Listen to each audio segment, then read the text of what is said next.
nom du Père et du Fils et du Saint-Esprit. Amen. Évangile de Jésus-Christ selon saint Matthieu.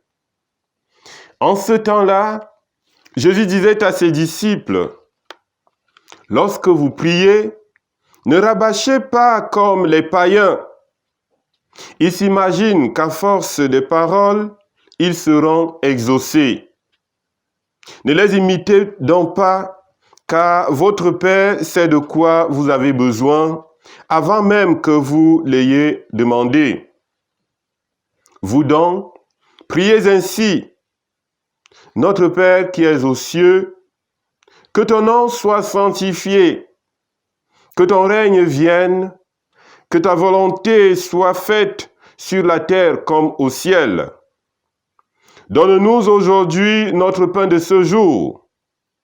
Rends-nous nos dettes comme nous-mêmes nous remettons leurs dettes à nos débiteurs.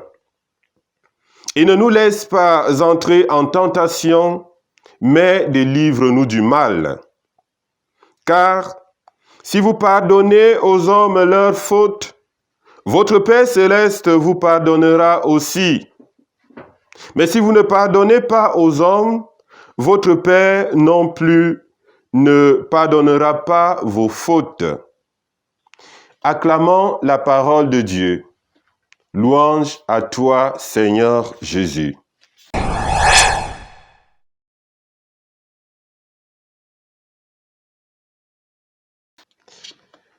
La prière du Notre Père que Jésus a enseignée à ses disciples résume entièrement la vie chrétienne.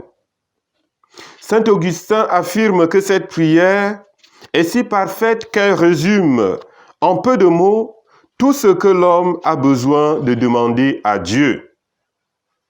Elle consiste en une invocation et dans cette demande, 3 pour louer Dieu et 4 demandes pour les besoins des hommes.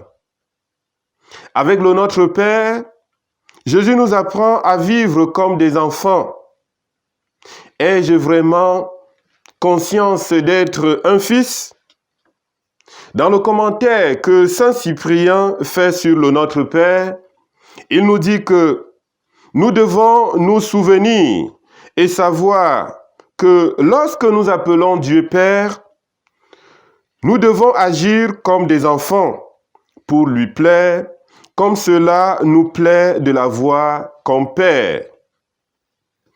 Demander à ce que la volonté du Père soit faite signifie que nous cherchons à nous conformer nous-mêmes à sa volonté dans toutes nos pensées et toutes nos actions.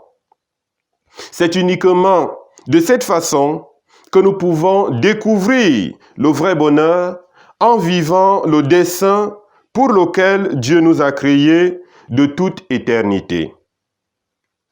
En insistant sur le pardon des offenses à la fin de l'Évangile, Jésus nous propose un idéal grand et difficile. Et il fixe une mesure très raisonnable, la nôtre. Car si vous pardonnez aux hommes leurs fautes, votre Père céleste vous pardonnera aussi. Mais si vous ne pardonnez pas aux hommes, à vous non plus, votre Père ne pardonnera pas vos fautes. Matthieu 6, 14 à 15.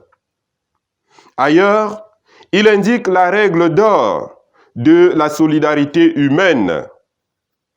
Faites aux autres ce que vous voudriez qu'on fasse pour vous. Matthieu 7, 12.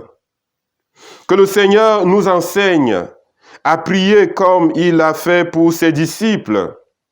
Qu'il fasse que la parole enseignée pénètre au plus profond de notre être et alors notre prière lui sera vraiment agréable.